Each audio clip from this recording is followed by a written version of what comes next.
அத்தனை செல்வமும் உன்னிடத்தில் நான் பிச்சைக்கு செல்வது எவ்விடத்தில் வெறும் பாத்திரம் உள்ளது என்னிடத்தில் அதன் சூத்திரமோ அது உன்னிடத்தில்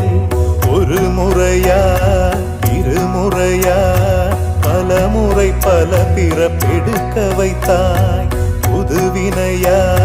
பழவினையா கணம் கணம் தினம் என்னை துடிக்க வைத்தாய் பொருளுக்கு அலைந்திடும் பொருளற்ற வாழ்க்கையும் துரத்துதே உன் அருள் அருள் அருள் என்று அலைகின்ற மனம் இன்று பிதற்றுதே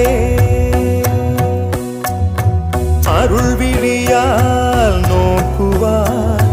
மலர்பதத்தால் தாங்குவாய் உன் திருக்கரம் என்னை அரவணைக்குனதருள் பெற பிச்சை பாத்திரம் ஏந்தி வந்தேன்